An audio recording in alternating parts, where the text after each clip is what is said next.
The other day, a person made a comment on one of my videos asking for more information about how to reinforce the nose leading edge of a kite and why, and various aspects of that part of the kite, the nose leading edge.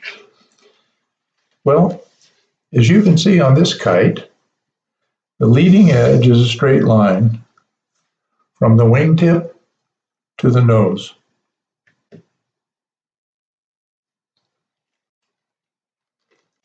And to reinforce this, all I did was cut the sail a little larger, folded it over and glued it, creating a hem.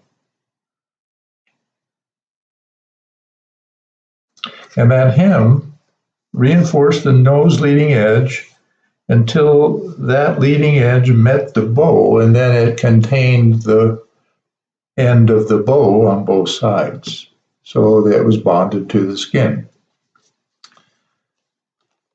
Well, that's one way to make a fighter kite. In fact, many fighter kites, the majority probably are made that way.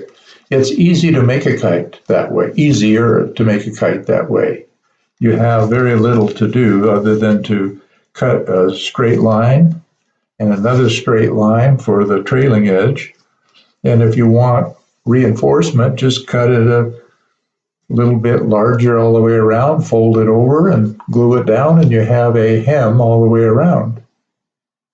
On a North American fighter kite,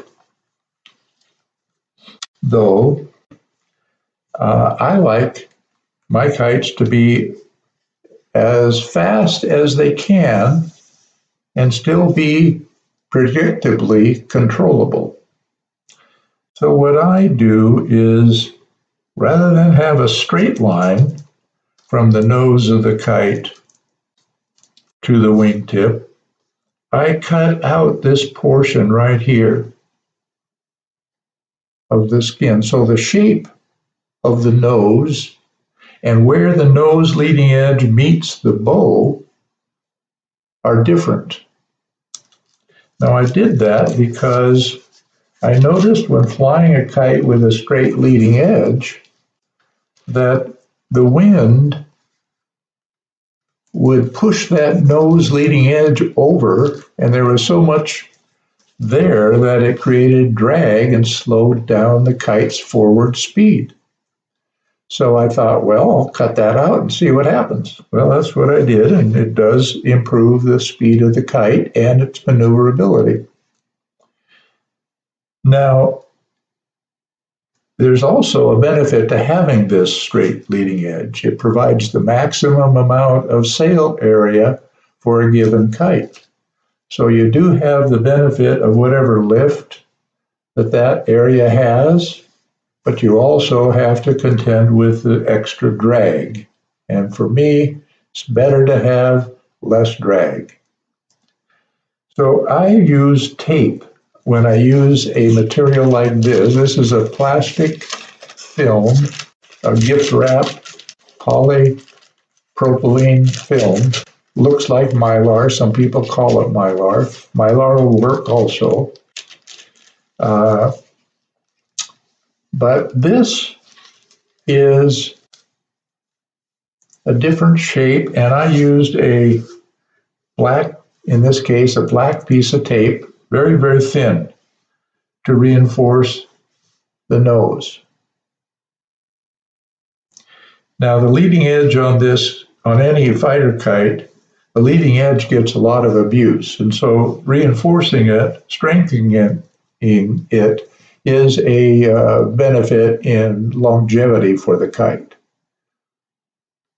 Now, on the trailing edge, many people do the same thing. Like on a paper kite like this, the hem along the trailing edge is made just like it is on the leading edge. But having a hem on the trailing edge, I find, is not beneficial to the kite performance.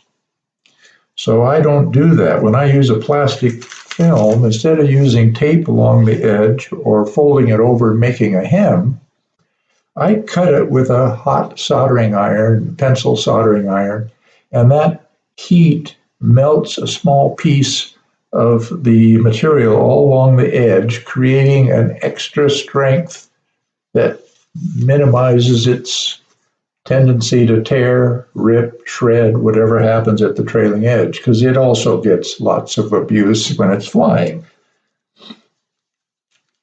Now, there are other things that could be done to the nose leading edge, and it can be treated in lots of different ways. But this one, I put a piece of tape along the nose leading edge, but I also put a line, a thread that I tied to the spine at the nose, and then down to the point where the nose leading edge meets the bow of the kite. And I tied it from there to the nose, and from the nose to the other side, same thing. And I tried to get the tension as equal as I could. Didn't have any real sophisticated measuring device.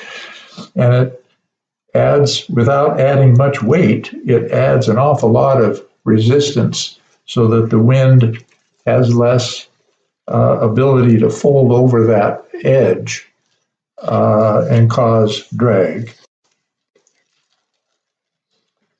On other kites I make, I use a much wider uh, much wider tape on the nose, as you can see here. And I run my tape between, this also I put a line on this. It's probably pretty hard to see it because of the color, about the same as the tape, but the tape is wider, and I extend the tape beyond the point where the bow meets the nose leading edge, just to add extra strength there.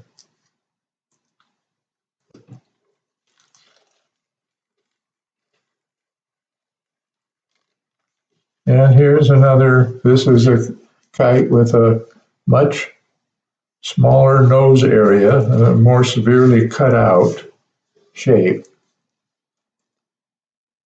But again, I do the same thing. I reinforce it with tape. I also reinforce the point right here where the nose leading edge meets the bow. After the bow is installed and the spine's installed, I apply a couple small pieces of tape there to add reinforcement so it doesn't have a tendency to tear. And I do that because I'm using a plastic film, and as you know, probably plastic films, once they get nicked, easily tear and split and shatter. And you don't want that. These kites with this material, by hot cutting the trailing edge and by reinforcing the nose, the rest of it is all supported by the bow. So I've never had one of these kites split, shatter, or get destroyed as a result of it tearing from the trailing edge or the nose. So I hope this is useful and helpful in your kite making.